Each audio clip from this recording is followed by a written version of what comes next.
Hello students, मेरा नाम उमेश कुमार है। जैसा कि आपको पता ही हो, कल आपका एमएससी का एग्ज़ाम है। तो स्टूडेंट्स, मैंने सोचा एक आपके लिए कोई ना वीडियो बना दी जाए। तो देखिए स्टूडेंट्स, आपका कॉम्प्लेक्स एनालिसिस का पेपर है। किसका पेपर है? कॉम्प्लेक्स एनालिसिस का, एमएससी में। वैसे स्टूडेंट आपने बीएससी में पढ़ के ही आए होंगे पूरा का पूरा पेपर, फिर भी मैं एक तो सोच रहा हूँ थोड़ा सा आपको with the help of short tricks कुछ क्वेश्चन सॉल्व किए जाए आपके लिए।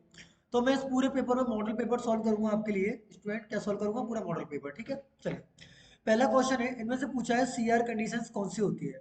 तो आपको पता होना चाहिए सीआर कंडीशन कौन सी होती है, कि del U upon del X equal to होता है del V over del Y, और del U over del Y equal to minus के del V over del x.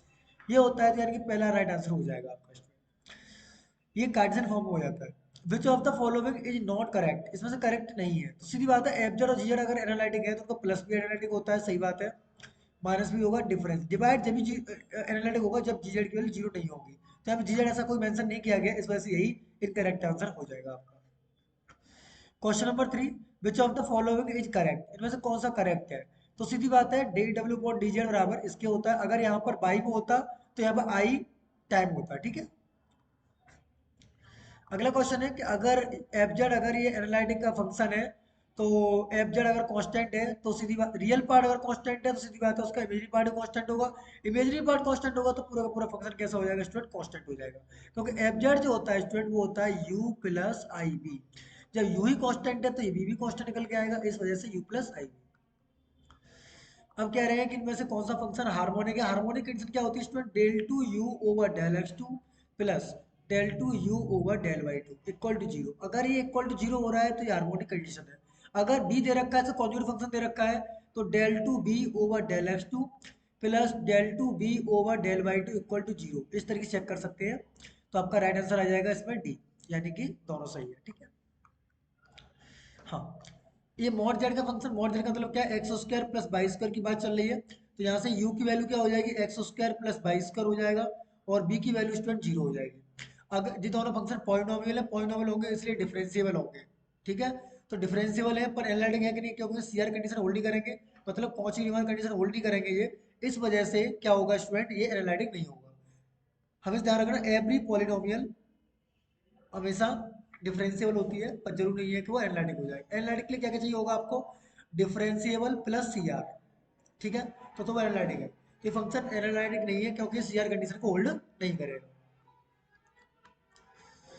अगला क्वेश्चन है, इनमें से कौन सा फंक्शन है जो कि डिसकंटिन्यूअस है जेड राउट जीरो पर। सीधी बात, जेड राउट जीरो पर कहाँ पर? इन्फिनिटी हो रहा है, यहाँ पर हो रहा है, तो इसलिए यही फंक्शन हो जाएगा, ठीक है। अगला क्वेश्चन है कि रेडियस ऑफ कन्वर्जेंस। देखो इसमें दो फॉर्मूले होते हैं रेडियस ऑफ कन्वर्जेंस के।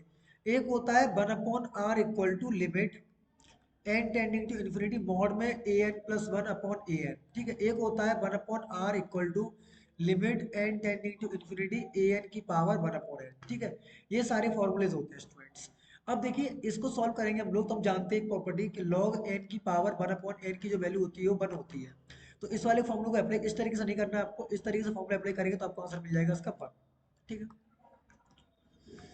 अगला क्वेश्चन है कि साइन जेड बराबर जेड दे रखा है, तो आपको कौन सा फंक्शन? देखो साइन जेड, देखो मेरी बात सुनो, पहले समझ लो पहले।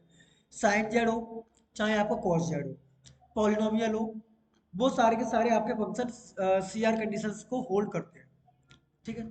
पॉलिनोमियल को छोड़ के साइन फंक्शन पॉइंट होता है वो एनालिटिक होता है, कॉस फंक्शन एनालिटिक होता है, इस वजह से ये फंक्शन कैसा होगा? सी आर कंडीशन को होल्ड करेगा और एनालिटिक भी होगा, ठीक है। पोलर में पूछिए क्या होती है, पोलर को फॉर्म में सी आर इक्वेशन ये होती है, आपको याद होना चाहिए।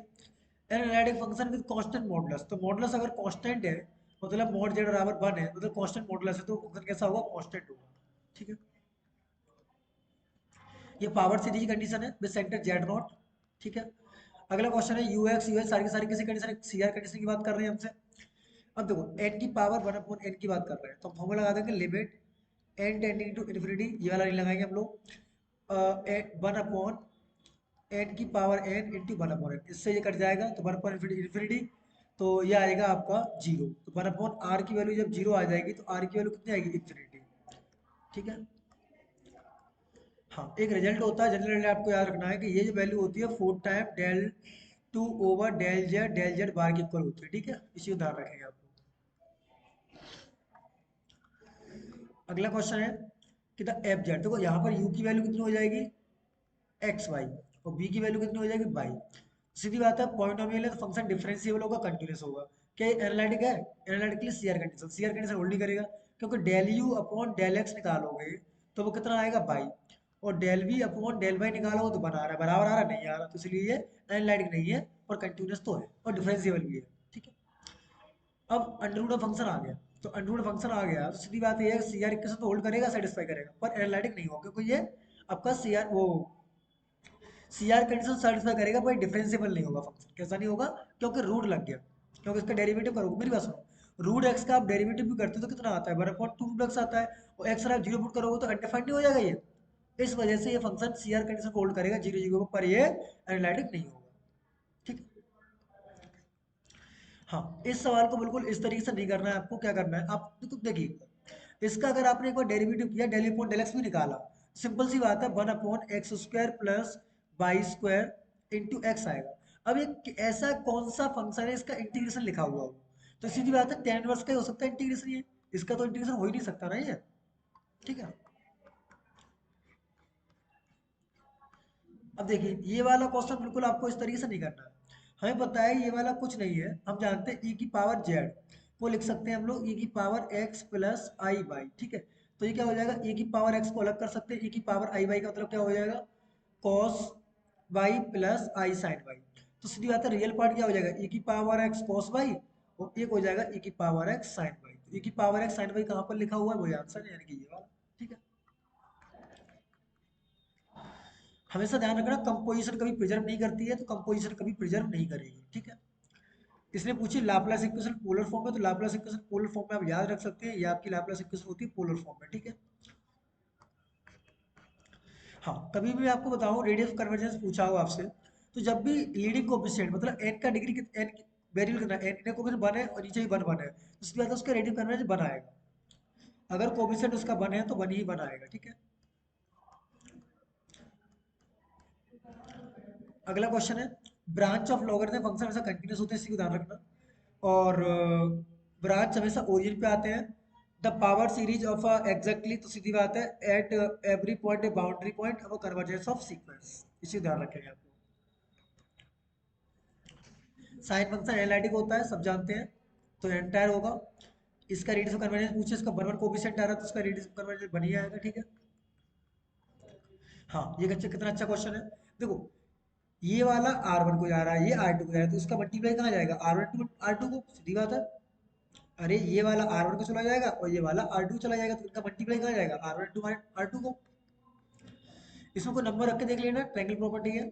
आर्गुमेंट पूछा है, तो देखो जो लॉग में फॉर्मूले होते हैं, किसमें होते हैं, लॉग में, तो लॉग वाला प्रॉपर्टी यूज कर लेंगे आप लोग यहाँ पर। लॉग ऑफ Z1 Z2 मतलब क्या हो जाएगा, तो argument of Z1 plus Z2 हो जाएगा। लॉग वाला फॉर्मूला मल्टीप्लाई क्या होता है, प्लस तो हो जाता है, इस वजह से। और पूछा जेड बार की वैल्यू क्या होगी, जेड बार कॉम्प्लेक्स कॉन्जुगेट है, तो सब जानते हैं जेड की वैल्यू क्या होती है, एक्स प्लस आई वाई होती है, और जेड बार की क्या होती है, एक्स माइनस आई वाई होती है। और एक्स होता है रियल पार्ट, जब आप इन दोनों को क्या करोगे, घटाओगे, तो Z minus Z bar upon two I आएगा, यानी कि ये सही हो जाएगा, है ना।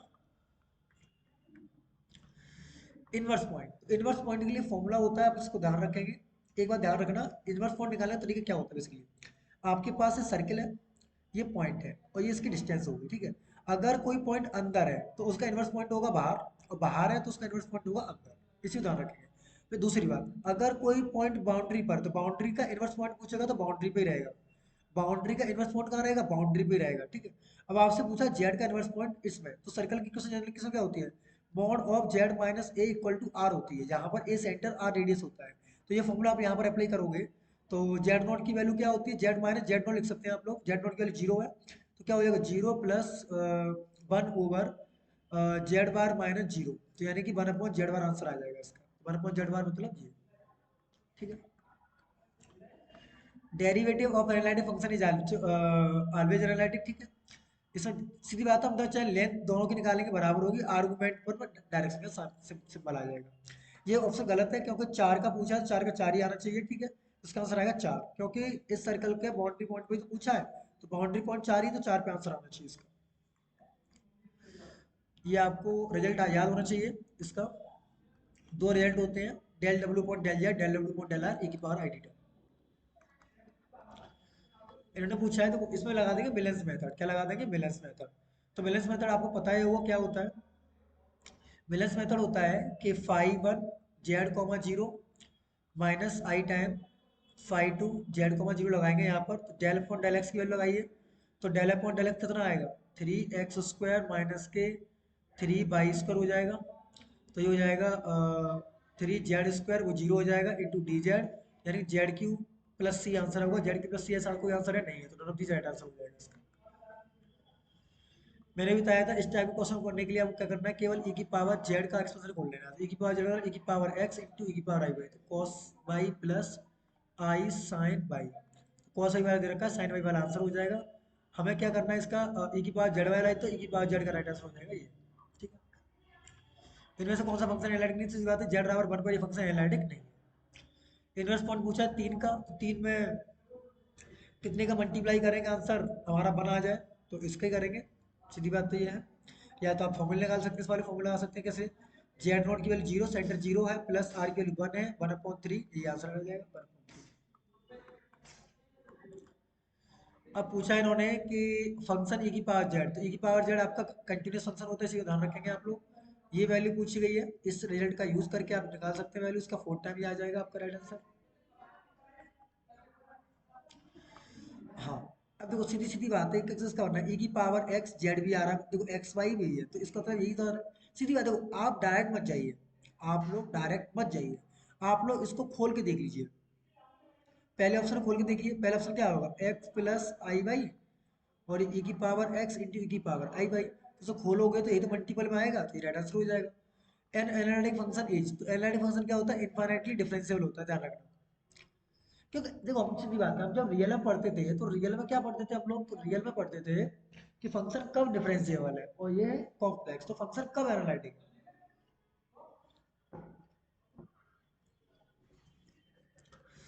If a function F Z is analytic at any point Z बराबर जेड नॉट, तो हम कहेंगे उससे वो कि F not continuous at Z not.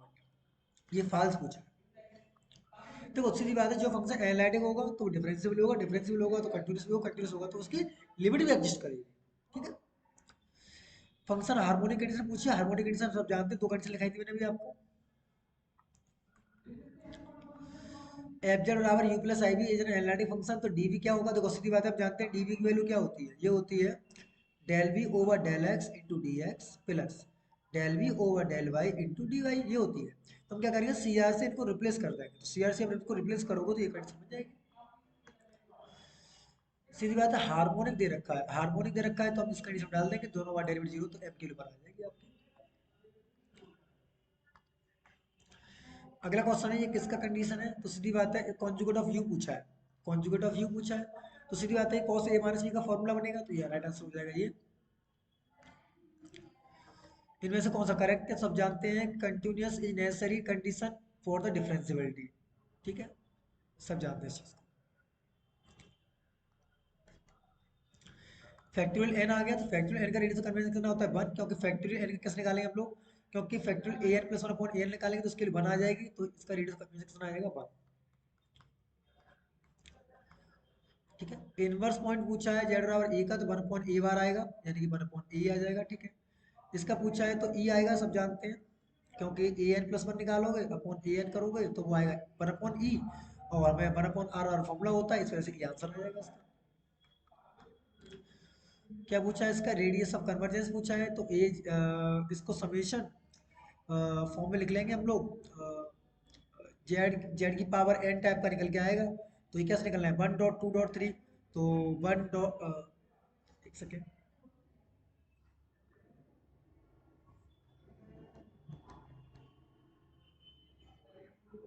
Yes, इसको सॉल्व करोगे तो one dot three dot dot dot dot two N minus one type का, है ना, कुछ इस टाइप का, तो ये सॉल्व करोगे तो इसका राइट आंसर आएगा आपका थ्री बाई टू। एन की पावर पी वाला है तो इसको सॉल्व करोगे तो वन ही आएगा, क्योंकि वन की पावर वन पॉइंट वन होता है। इसको सॉल्व करोगे तो कितना राइट आंसर आएगा, देखिए चेक करते हैं। हम लगाएंगे limit N tending to infinity, N की पावर ए बचेगा तो इन्फिनिटी आ जाएगा, तो इन्फिनिटी का मतलब वन अपॉन इन्फिनिटी का मतलब जीरो। ठीक है। देखो जब भी ऐसा कोई क्वेश्चन हो उसके कोफिशिएंट कुछ ना हो तो उसका राइट आंसर आपको लगाना है 1।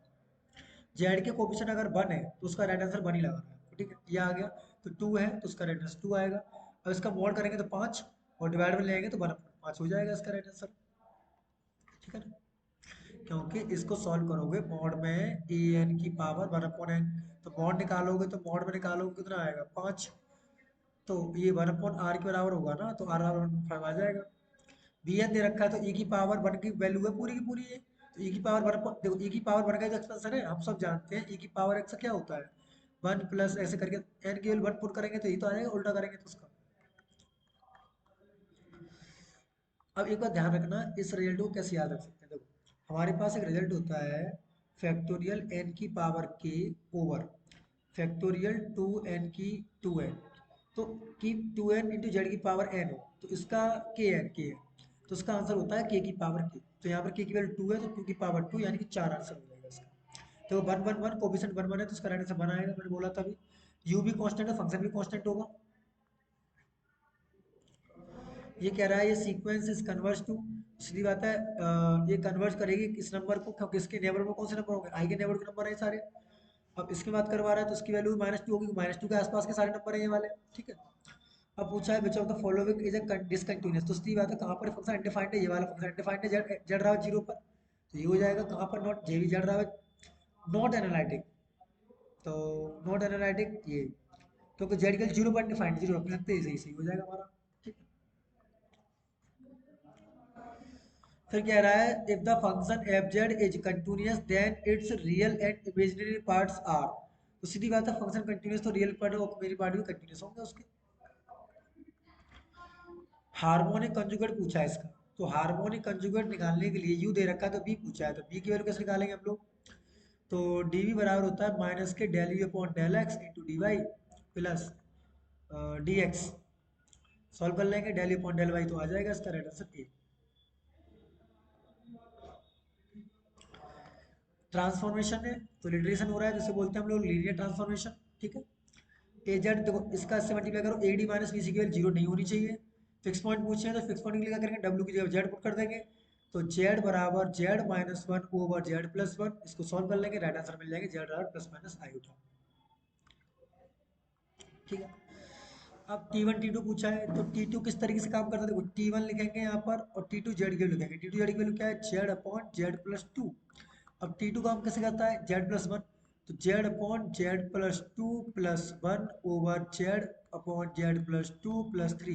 इसको सॉल्व कर लेंगे, वही राइट आंसर है, ऑप्शन नंबर डी, कोई नहीं मिलेगा आपको, ठीक है। अब देखो इसके डिनोमिनेटर को जीरो करो, डिनोमिनेटर को जीरो करोगे तो कहाँ मिलेगा, जेड बराबर माइनस के डी अपॉन सी मिलेगा, तो माइनस के डी अपॉन सी पहला पॉइंट होना चाहिए। तो माइनस के डी अपॉन सी पहला पॉइंट है, दूसरा पॉइंट इन्फिनिटी, ठीक है। Mobius transformation is a circle straight line into, सीधी बात ध्यान रखना, स्ट्रेट लाइन जो होगी वो स्ट्रेट लाइन में कन्वर्ट होती है, ध्यान रखना, straight line to straight line और सर्कल टू सर्कल, ठीक है। ये सीधी सीधी बात है, आपका ये कौन सी मैपिंग है, ये मैपिंग आपकी ट्रांसलेशन है, क्या हो रहा है ट्रांसलेट, मतलब खिंच रही है, शिफ्ट हो रही है। सीधी बात है मल्टीप्लाई हो रहा है तो मैग्नीफाइड हो रही होगी, तो मैग्नीफाइड कहाँ पर है, ये द सेट को ध्यान रखना, कभी भी ट्रांसफॉर्मेशन कम्यूटेटिव नहीं होती है, इसलिए वो नॉन अबेलियन होगी, कैसी होगी नॉन अबेलियन। अब इसका रेशियो पूछा है तो सीधी सीधी बात है Z1 Z2 Z4, तो इसको बोलते हैं हम लोग इमेजिनरी यानी कि रियल होगा, क्रॉस रेशियो कैसा आता है, स्ट्रेट लाइन का रियल, सर्कल का सर्कल इसलिए रियल। इसका पूछा है तो इसका राइट आंसर हो जाएगा बी, राइट हाफ में मिलेगा ये वाला, ठीक है। ये डायरेक्ट में लिखा दे रहा हूँ आपको, ध्यान रखना इनवर्स पॉइंट पूछे हैं इसके, तो जेड सर्किल है कोई सिंपल, तो आप इसे याद रख सकते हैं, तो सिंपल इसका जीरो और इन्फिनिटी, या तो अंदर होगा या पूरा बाहर होगा।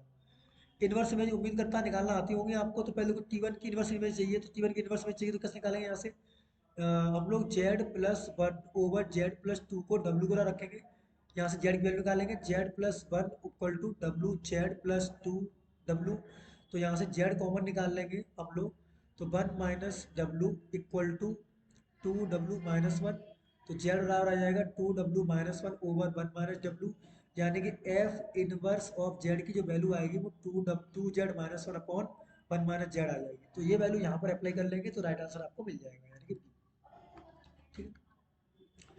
इसकी इन्वर्स इमेज पूछिए तो इन्वर्स इमेज बताई दें कैसे निकालते हैं, तो डब्ल्यू को रख देंगे तो Z upon Z+2 equal to W, तो जेड बराबर Z W plus two W, तो यहाँ से हम लोग जेड निकाल लेंगे, तो जेड कॉमन लेंगे तो 1 - W = 2W, तो जेड बराबर हो जाएगा 2W/1 - W, यानी कि ये।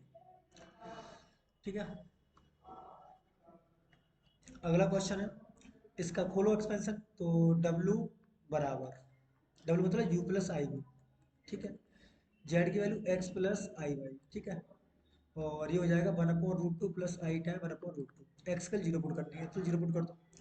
तो एक्स के जीरो पुट करोगे तो U+IB = I by 1/√2 plus I time 1/√2। तो आई का मल्टीप्लाई करोगे तो रियल पार्ट इमेजिनरी पार्ट मिल जाएगा, तो राइट आंसर हो जाएगा B बराबर -C बराबर के, ठीक है। इनवर्स में पूछिए, अभी बताई थी कैसे निकालते हैं, आप निकाल सकते हैं। क्या करना होता है, कुछ नहीं, इसके डब्ल्यू पुट करना होता है। अभी बताए थे इस वाले क्वेश्चन में इस तरीके से।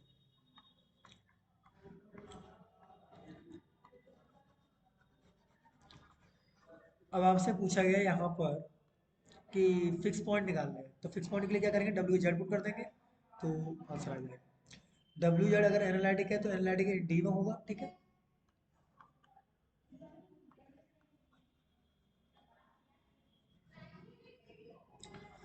अगला क्वेश्चन है, the point which coincide with their transformation are called.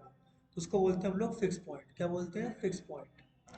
अगर w बराबर जेड की पावर n है तो उसे बोलते हैं हम लोग conformal every of expect Z बराबर जीरो को छोड़ के।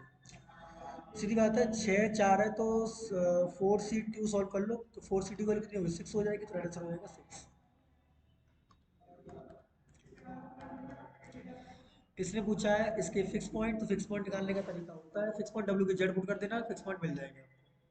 तो जेड बराबर Z/Z-2 क्रॉस मल्टीप्लाई करना, सॉल्व कर लेना। क्रिटिकल पॉइंट जहां पर एफ डैश जेड जीरो होता है उसे क्रिटिकल पॉइंट कहते हैं, ठीक है, निकाल सकते हैं। ये कंडीशन पूछिए, तो condition mod A mod B बराबर होनी चाहिए, तभी स्ट्रेट लाइन बनती है, ठीक है। हाँ, बराबर है तो स्ट्रेट लाइन बनेगी, यानी कि सही है ये वाला। Conformal mapping preserve the magnitude and angle of rotation sense, इसी को ध्यान रखेंगे।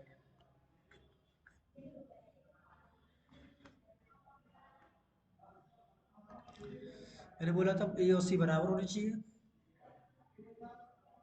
स्ट्रेट लाइन के लिए। के की वैल्यू 1 होनी चाहिए तभी एलिप्स बनेगी, ठीक है। क्या पूछा है, ट्रांसफॉर्मेशन डब्ल्यू कैसा है। देखो ये कंडीशन जो निकल के आती है वो लॉक्स नॉर्म की आती है, लॉक्स नॉर्म को ध्यान रखना, कुछ अलग टाइप का फिगर होता है। अब देखो इस टाइप के क्वेश्चन आपको बिल्कुल क्रॉस रेशियो से नहीं करने हैं। करना क्या है, अगर मैं जेड के वैल्यू 1 पुट करूँ तो आंसर आना चाहिए मेरा आई, ठीक है। इसमें नहीं आ रहा, इसमें आ रहा है। अगर मैं जेड के वैल्यू 0 पुट करूँ तो मेरा आंसर आना चाहिए 0। अगर मैं जेड के वैल्यू -1 पुट करूँ तो मेरा आंसर आना चाहिए -i, तो यानी कि पहले से ही होगा, ठीक है। इसको जब w के जेड पुट करोगे तो क्वाड्रेटिक को सॉल्व करोगे तो द्वाचा लगाओगे तो आंसर राइट आंसर आएगा ये। द ट्रांसफॉर्मेशन दे रखी है तो उसका राइट आंसर होगा आइसोगोनल बट नॉट कन्फॉर्मल, ठीक है, इसी को ध्यान रखेंगे। अब है, द एनालिटिक फंक्शन दे रखा है, तो सीधी बात है कहाँ पर इसका डेरिवेटिव जीरो नहीं हो रहा है, ठीक है। उसका डेरिवेटिव करो पहले। डेरिवेटिव करोगे तो कितना आएगा, 3z² माइनस के 3 बराबर 0। जेड बराबर क्या मिलेंगे, +-1। तो पूरे कॉम्प्लेक्स प्लेन में से अगर 1 और -1 को उठा देते हैं तो आपने फंक्शन कैसा हो जाएगा, इंटीग्रल हो जाएगा, ठीक है। अब पूछा है number of which is the point, कितने नंबर होंगे इसमें, तो उसका डेरिवेटिव करो। डेरिवेटिव करने के बाद देखो ये आ रहे हैं 2 पॉइंट, 2 पॉइंट ए एक 3 पॉइंट ए हो गए, तो 3 पॉइंट हो गए। उसने पूछा कहाँ पर कन्फॉर्मल है, तो पूरे सी में से अगर 3 पॉइंट हटा दिए जाएंगे तो कितने पॉइंट होंगे, इनफाइनाइट पॉइंट ही तो होंगे। हाँ, इसका डेरिवेटिव करके जीरो कर रखेंगे, जेड बना आ रहा है तो वन कहाँ पर है, बी वाले ऑप्शन में, नॉट कन्फॉर्मल एट दिस, ठीक है। फिक्स पॉइंट पूछे हैं तो डब्ल्यू की जेड पुट कर देना तो आ जाएगा 5z+4/z+5 = 1 पुट कर देना, सॉरी जेड पुट कर लेना, तो आपको राइट आंसर इसका मिल जाएगा, ठीक है। इसको भी चेक कर सकते हैं, ए की पावर जेड कन्फर्मल होता है, एफ डे जीरो सीधी बात है क्रिटिकल पॉइंट पूछ रहा है हमसे डेफिनेशन। हाँ, ऐसे क्वेश्चन कैसे करते हैं, इस तरीके से बिल्कुल नहीं करना होता है। क्या करना होता है, जेड की वैल्यू -t पुट करें तो आंसर आना चाहिए हमारा 0। अगर जेड की वैल्यू 0 पुट करें तो आंसर आना चाहिए आई। अगर जेड की वैल्यू 2 पुट करें तो आंसर आना चाहिए -i। तो ऐसा कौन सा ऑप्शन है हमारा, डी, ठीक है। इस तरीके से बिल्कुल भी नहीं करना है। मैपिंग कन्फॉर्मल, तो सीधी बात है इसका डेरिवेटिव 0 पर है तो 0 को छोड़ के सब जगह होगा, ठीक है। अगला क्वेश्चन है the conformal the transformation absolute driver x minus i y etch.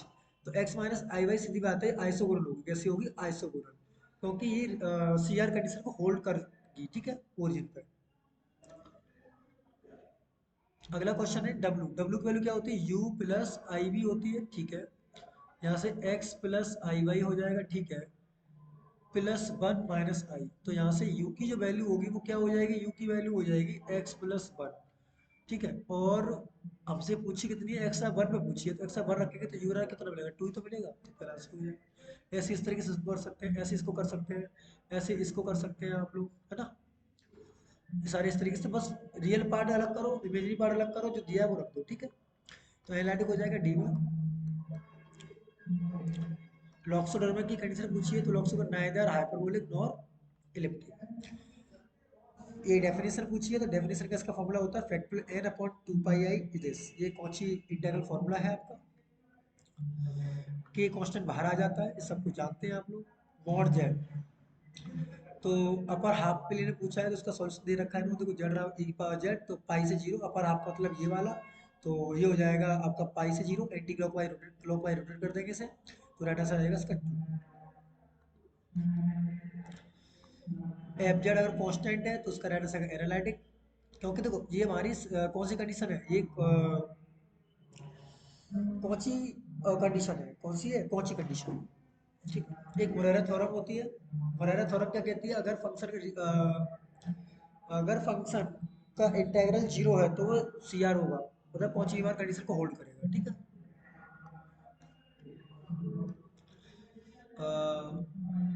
ये दे रखा है तो सीधी बात है टू पाई ये होगा अंदर, ये कांस्टेंट फंक्शन है तो कांस्टेंट फंक्शन की लेंथ निकल के आएगी जीरो, तो कांस्टेंट फंक्शन एनालिटिक होता है, एनालिटिक होगा तो क्लोज कर्व का इंटीग्रेशन कितना होगा, जीरो। भाई कौन सी कंडीशन। लॉग जेड का पूछा है तो लॉग जेड का आप निकाल सकते हैं, लॉग जेड का मतलब सॉल्व करने का तरीका ये दे रखा है इन्होंने, तो इसका आंसर आएगा टू पाई। अब देखो ये है, इसका सर्कल क्या है, मॉड जेड बराबर तीन, तो सेंटर कितना है जीरो, रेडियस तीन, एक दो तीन, जेड बराबर टू इसके अंदर आएगा ही, तो फॉर्मूला हो जाएगा two pi a into f a, तो ई की पावर टू, और ई की power two into two pi i कहाँ है, ये रहा। चार बार हो रहा है तो तीन बार डेरिवेटिव करना पड़ेगा, ये वाला फॉर्मूला लगाएंगे हम लोग, तो तीन बार डेरिवेटिव करोगे तो आठ आगे आ जाएगा, कन्फर्म है, तो आठ ई की पावर माइनस के टू, ठीक है। और तीन बार डेरिवेटिव करना पड़ेगा इसका, तो ये आ जाएगा अपॉन फैक्टोरियल कितना आएगा, फैक्टोरियल में ये राइट आंसर हो जाएगा इसका, चेक कर लेना बच्चों आप लोग, सिंपल है ये तो।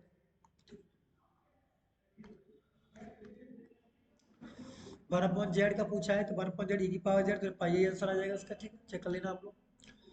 सी इज क्लोज्ड है तो क्लोज कर्व का इंटीग्रेशन जीरो होता है, ये पूछा है तो जेड बराबर तीन, तो वन अपॉन टू पाई आई, तो ई की पावर टू आएगा, ई की पावर टू से वो टू पाई कट जाएगा, तो यहाँ पर प्लस माइनस टू आई, तो इसके अंदर है कि नहीं ये चेक करना पड़ेगा आपको, क्योंकि सर्कल का सेंटर कितना है, सेंटर आयोटा, आयोटा यहाँ हो जाएगा, रेडियस टू है तो ये सर्कल बन जाएगा, इसके अंदर पाई आएगा plus minus two i, solve करेंगे तो आपका राइट आंसर हो जाएगा। कैसे करेंगे, two pi i into summation of residue, ठीक है, ये फॉर्मूला लगा देंगे तो आपको राइट आंसर मिल जाएगा। इसको सॉल्व करेंगे, इसका एक बार डेरिवेटिव करना पड़ेगा आपको, एक बार डेरिवेटिव करके रख देंगे वैल्यू को, तो राइट आंसर आएगा ये, क्योंकि एक बार डेरिवेटिव माइनस का आ जाएगा, ठीक है। पोल ऑफ टू का इस वजह से साइन जेड अपॉन जेड की वैल्यू एनालिटिक फंक्शन है, तो एनालिटिक होगा तो उसका आंसर जीरो आएगा, ये गलत है मेरे हिसाब से। The power series within its convergence, तो power series convergence uniformly absolutely convergent होता है, इसको ध्यान रखेंगे आप लोग।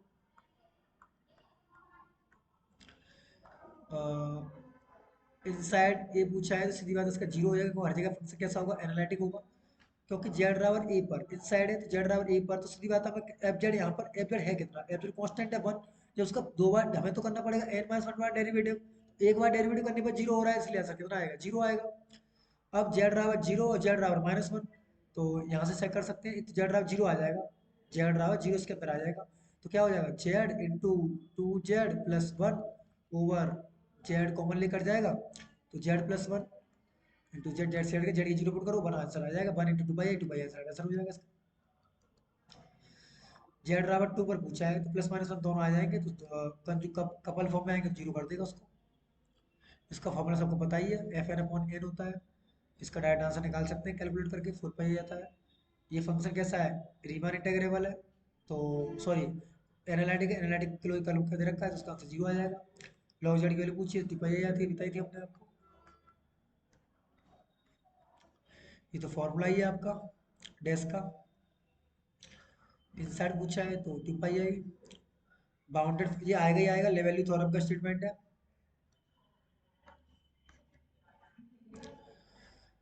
जेड 3 जेड का पूछा है तो सीधी बात है इसका राइट आंसर हो जाएगा। देखो सीधी चेक करो, जेड रहा 0 पाई है, दोनों के दोनों बाहर है इसलिए 0। साइन जेड का एक्सपेंशन पूछा है तो सब जानते हैं साइन जेड एक्सपेंशन ये होता है। क्या पूछा है, पोल ऑफ ऑर्डर 2, तो पोल ऑफ ऑर्डर 2 का जेड बराबर -1 है, सब plus minus i. Pole of true पूछा है तो इसका राइट आंसर हो जाएगा प्लस माइनस आई 1। क्यों सॉल्व करो जेड बराबर 0 को। जेड बराबर 0 पर पूछा है तो जेड बराबर 0 पर किस टाइप की सिंगुलरिटी हो जाएगी ये, जेड बराबर 0 पर हो जाएगी आइसोलेटेड इसेंशियल सिंगुलरिटी। क्योंकि बहुत सारे टर्म होंगे इसके पास, क्योंकि साइन जेड एक्सपेंशन को लोगे इनफाइनाइट नंबर ऑफ टर्म्स मिलेंगे, इसलिए इसेंशियल हो गई। ठीक है, इसको खोलिए आप लोग तो आपको पता है कि एक फंक्शन कहाँ पर अनडिफाइंड है। तो सीधी बात है कहीं पर अनडिफाइंड नहीं है। अगर आप जीरो भी लेते हैं, देखो सिंगुलरिटी होती क्या है, जहाँ पर फंक्शन अनडिफाइंड है तो कहीं पर फंक्शन अनडिफाइंड नहीं है, इसलिए नो सिंगुलरिटी। अगला क्वेश्चन है कि द फंक्शन विच है नो सिंगुलरिटी, तो उसके पास एक उसका सिंगुलरिटी नहीं होती, उसे इंटर फंक्शन कहते हैं हम लोग। अब इसके पूछा है था कौन से काइंड की सिंगुलरिटी इसके पास। सिंपल पोल है, सीधी सीधी बात है, जीरो बराबर पुट करेंगे सिंपल पोल मिलेगा। इसकी निकालेंगे तो जेड की पावर 4 बराबर -1, तो सॉल्व करते हैं कि 4 रूट आएंगे इसके, तो 4 रूट पहले वाले के बन जाएंगे। ठीक है, ओके पावर 5 4 टाइप की आएगी। जेड बराबर 1 का पूछा है तो जेड बराबर 1 का राइट आंसर 1 ही हो जाएगा, क्योंकि जेड प्लस 1 आएगा एक फैक्टर, एक जेड माइनस 1 आएगा, तो एक ही प्रोडक्ट का मिलेगा। इसकी प्लस माइनस 2 आ जाएंगे, सही सही दिख रहे हैं हमें तो। जेड बराबर पाई पोल ऑफ ऑर्डर 2 कहाँ लिखा है, जेड बराबर पाई पोल ऑफ ऑर्डर 2 ये रहा। इसको सॉल्व करेंगे देखो, तो सी देखो सीधी बात है, इसकी हम लोग सिंगुलरिटी उठा सकते हैं कैसे, देखो जेड माइनस इसका एक्सपेंशन खोलो, Z plus Z Q upon factorial 3 and so on upon Z Q, इससे ये कट गया इससे ये कट गया, कहीं सिंगुलरिटी बची नहीं बची, इसलिए removal singularity. The point at which function F Z ceases ceases, जहां पर खत्म हो जाए तो उसे बोलते हैं सिंगुलर पॉइंट। ठीक है, if the principal part of the, इसे बोलते हैं इसेंशियल सिंगुलरिटी। क्या बोलते हैं, essential singularity. Infinite number of terms होंगे तो उसे essential, finite number of terms होंगे उसे पोल कहते हैं। ठीक है, सी तो नॉन आइसोलेटेड हो जाएगा इसका।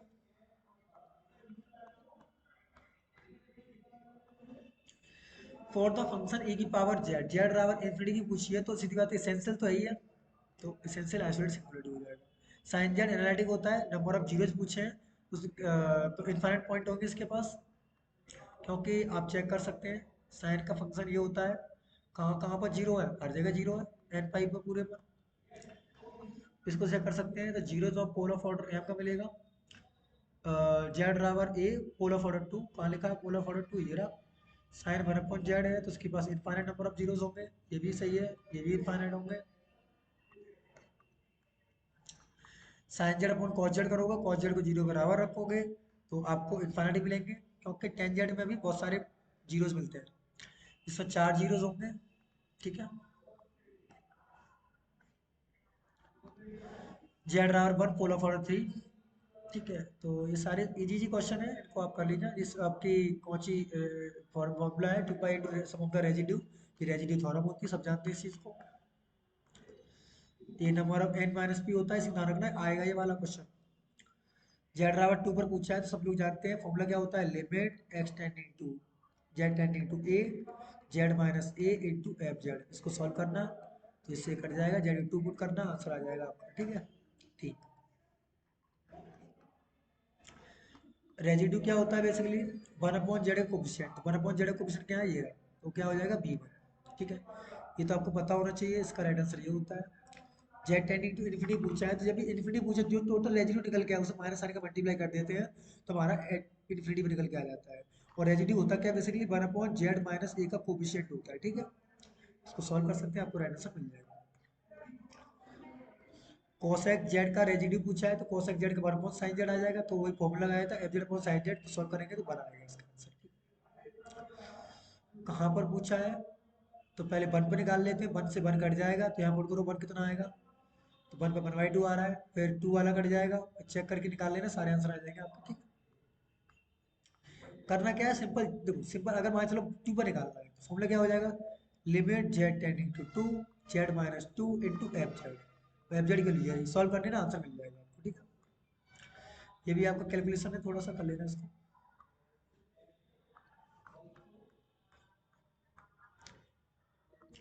रेजिड्यू पूछा है तो वन पॉइंट जेड कोफिशिएंट निकाल सकते हैं आप लोग, ये निकल के आया 3.16 आई, सॉल्यूशन दे रखा है इसका, चेक कर लेना आप लोग। इसका भी चेक कर लेना आपका answer 1/9, one minus one zero हो जाएगा क्योंकि कॉन्जुगेट पेयर एक दूसरे का। ये आ सकता है क्वेश्चन, इंपोर्टेंट है।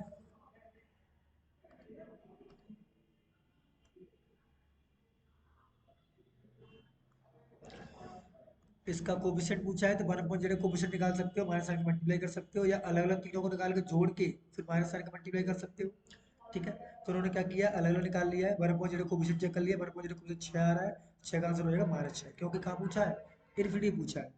आप चाहो इस तरीके से निकालने से, इस तरीके से ही मत करिए।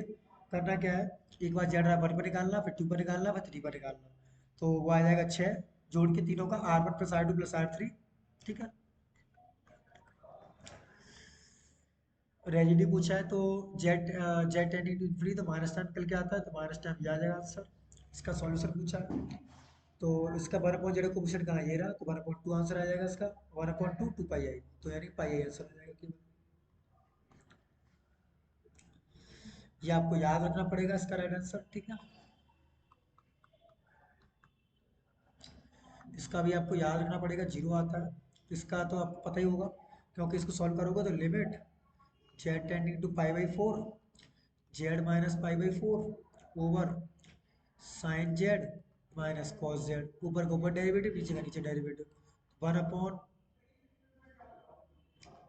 Cos Z plus sine Z, तो one upon root two plus one upon root two, solve करोगे तो वन अपॉन रूट टू आ जाएगा।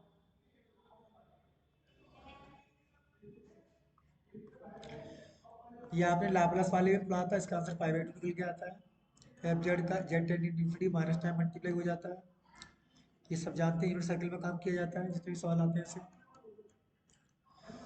इसमें साथ में डेरिवेटिव करना पड़ेगा, वन अपॉन फैक्टोरियल 7 cos 0 आ जाएगा, cos 0 value 1, one upon factorial 7 आ जाएगा, इसका ये रहना आंसर है इसका। कहाँ पर पूछा, रेजिड्यू एट इन्फिनिटी पूछा है तो इन्फिनिटी माइनस में आएगा, तो -1 आंसर हो जाएगा इसका।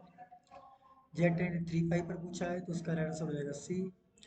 जेड अपॉन साइन जेड तो जीरो, क्योंकि जेड अपॉन साइन जेड कैसा है, फंक्शन एनालिटिक है, एनालिटिक होगा तो क्लोज करके अराउंड उसका इंटीजर कितना आएगा, जीरो आएगा। Question number 80, tan hyperbolic Z की वैल्यू पूछी है तो टेन हाइपरबोलिक क्या होगा, साइन हाइपरबोलिक और कॉस हाइपरबोलिक कर लेंगे, कॉस को जीरो करेंगे, इतने पर जीरो होता है, प्रॉपर्टी लगाएंगे, आंसर आएगा 1, ठीक है। इसको याद रख सकते हैं, इसका राइट आंसर 3 आ सकता है। देखो सीधी बात है, उसने बोला है पोल ऑफ ऑर्डर 2, तो पोल ऑफ ऑर्डर 2 को जीरो रख देंगे, तो यहाँ से सॉल्व करेंगे तो कितना आएगा, अल्फा बराबर -3 आएगा, +3, सिंपल है ये तो काफ़ी। The residue f z z equal to 2, इस पर पूछा हुआ है तो आपको करना क्या है, कुछ नहीं, आपको 4 बार यानी कि 3 बार डेरिवेटिव करना पड़ेगा, 1/3 आएगा, ये लिखा तो है, 3 बार डेरिवेटिव, सिंपल ये आएगा इसका राइट आंसर डी। क्या है ये, F Z upon Z minus A, तो सीधी बात है, एक बार आएगा, टू पाई इंटू एफ हो जाएगा, टू पाई इंटू एफ कहाँ है, ये रहा। इसका तो राइट आंसर आपको याद ही रखना पड़ेगा, तो कोई लेंदी लेंदी क्वेश्चन का तो आंसर आपको याद रखना पड़ेगा वहाँ पर। इतना टाइम नहीं होता है वहाँ पर सॉल्व करने का, ऑब्जेक्टिव क्वेश्चन पेपर है। प्लस माइनस का तो जीरो हो जाएगा, लॉग जेड वाला है तो ए। ये सारे कुछ कैसे क्वेश्चन, इनको आपको याद ही रखना पड़ेगा, इनमें तो कोई भी कंसेशन नहीं हो सकता। जेड वन पे पूछा है तो वन वाले कट करो, तो वन अपॉन -1 -2 तो 1/2, राइट आंसर हो जाएगा इसका। जेड रहा 3i पूछा है तो लिमिट यह लग जाएगा, हाँ सही तो 3i वाला ये, 1 -1 जीरो आ जाएगा। ये सारे क्वेश्चन तो आप लगा ही सकते हैं, जो मैं जो थ्योरेटिकल है वो समझा ही दे रहा हूँ। ये जॉर्डन इनइक्वालिटी होती है आपकी, इसका रिजल्ट होता है आई के, जब आपको इंडेंट बनाना होता है तो इंडेंट बनाने के लिए फॉर्मूला यूज़ करते हैं आप लोग। ये सब जानते हैं, 2 pi into sum of the residue होता है। इससे पूछा रेजिड्यू, तो residue one upon Z minus two का कोफिशिएंट चाहिए आपको। तो पता है कॉस में जो इसका एक्सपेंशन खोलोगे आप लोग तो क्या आएगा, one minus one upon Z minus two का होल स्क्वायर आएगा। कहीं one upon Z minus to को कोफिशिएंट मिल रहा है, नहीं मिल रहा है, इसलिए जीरो आंसर रहेगा इसका। ऐसे इसको कर सकते हैं, ठीक। तो इन सारे क्वेश्चंस में आप लोग देख लेना, ठीक है। वैसे कोई ज़्यादा बड़ी बात नहीं है इसमें। Which of the following is like this, तो आप सब जानते हैं दोनों अगर वन वन होता है तो मैपिंग लाइज करता है। These cannot be more than one continuation of the analytic function of fz, तो उसका डोमेन होता है जहाँ पर दोनों चीज बराबर होती है उसे हम रियल कहते हैं। क्यों, कॉन्जुगेट वही नंबर के बराबर तो रियल नंबर ही हो सकता है, ऐसा तभी बराबर आ पाता है। जेड की पावर फैक्टोरियल एन है तो उसे नेचुरल बाउंड्री कहते हैं हम लोग। कभी भी इस टाइप का नंबर आए तो वन ही आना चाहिए, सीधी बार बोला था पीछे थोड़ी देर पहले। ये भी वन आएगा। मैंने बोला ये कोएफिशिएंट वन आए जेड का तो उसका रेडियस वन ही होता है, ठीक है। कॉन्जुगेट अब वो बराबर आ रहा है तो उसको बोलते हैं हम लोग स्वार्ज रिफ्लेक्स थ्योरम होती है। कैसी होती है, स्वार्ज रिफ्लेक्स थ्योरम। तो उसका डिटरमिनेंट अगर वन के बराबर रख देंगे तो आपको राइट आंसर मिल जाएगा, यानी कि ये राइट आंसर हो जाएगा इसका। इसका डिटरमिनेंट बराबर वन रखिए बस, क्योंकि जेड माइनस आई बी के बराबर ही आंसर आना चाहिए, वन प्लस बी स्क्वायर, ठीक है। ऐसे ये कर सकते हैं आप लोग, ये भी कर सकते हैं। सिंपल, ये सारे इजी इजी क्वेश्चंस हैं। इसका अगर समेशन बनाओगे आप लोग तो समेशन जेड की power n upon factorial n मिलेगा माइनस में, तो ये वाली वन की तरफ जाती है, सब जानते हैं इस चीज़ को। इसका टू आ जाएगा।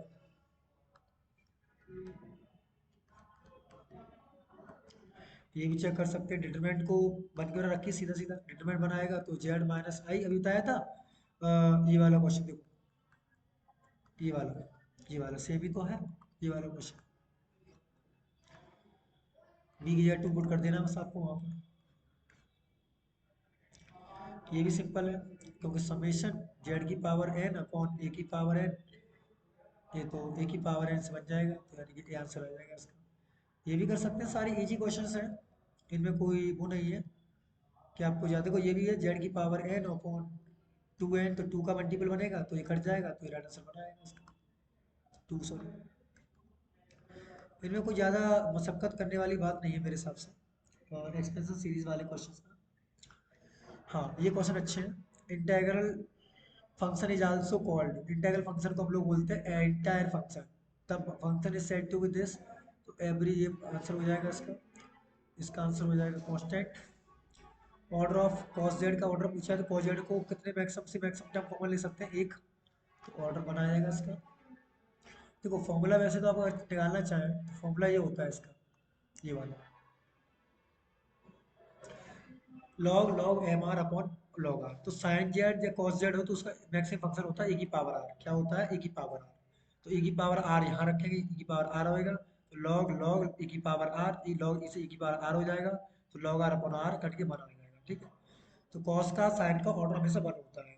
तो ये क्या है, ई की पावर आर है, इसको भी सॉल्व करेंगे आप लोग तो आपको राइट आंसर मिल जाएगा इसका इन्फिनिटी।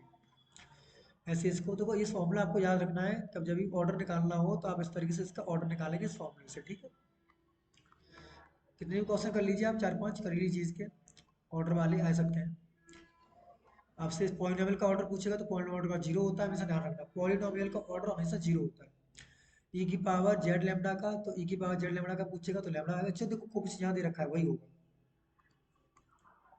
सिंपल, आप इस फॉर्मूले को यूज करिए, काफी हद तक आपको आंसर मिलते जाएंगे, ठीक है। कॉस रूट जेड, तो ई की पावर हो जाएगा आर बाई टू, मैंने बोला था ई की पावर आर बाई टू हो जाएगा, रूट में आर सॉल्व करेंगे तो वन बाई टू आगे आ जाएगा, तो ये आ जाएगा इसका राइट आंसर। तो ये सारे क्वेश्चंस वो क्वेश्चंस हैं जिनमें आपको ज़्यादा मशक्कत नहीं करनी है। मैंने केवल मैक्सिमम एडल्ट प्रिंसिपल आएगा ही आएगा, 100% आएगा ही, ठीक है। ये क्वेश्चन आएंगे आपके, जेन्स इनइक्वालिटी है, इसको जेन्स इनइक्वालिटी बोलते हैं, ठीक है। ये क्वेश्चंस आपके आने आने जेंसन फॉर्मूला कौन सा था, इन फॉर्मूले को ये मान के चलिए सारे फारे जो आएंगे फॉर्मूलेज आएंगे आपके एग्जाम में। इसका ये जेनसन थ्योरम है, आप इसे ध्यान रखेंगे आप लोग। ठीक है। इस रिजल्ट को क्या कहते हैं, इस रिजल्ट को कहते हैं पॉइसन जेनसन फॉर्मूला। ये मान लीजिए ये फॉर्मूले बहुत इंपॉर्टेंट है और ये फॉर्मूले ही आएंगे एग्जाम में सबसे ज्यादा। ये हेमाड थ्री सर्कल और सी वाला है उमट पिकार्ड, ये बहुत बड़े बड़े स्टेटमेंट है, सी सीधे पूछे जाएंगे आपसे। तो इनमें कोई ज़्यादा मशक्कत करनी नहीं है आपको। ठीक है। और ये भी चेक कर लेना, इसको क्वोशिएंट बोलते हैं।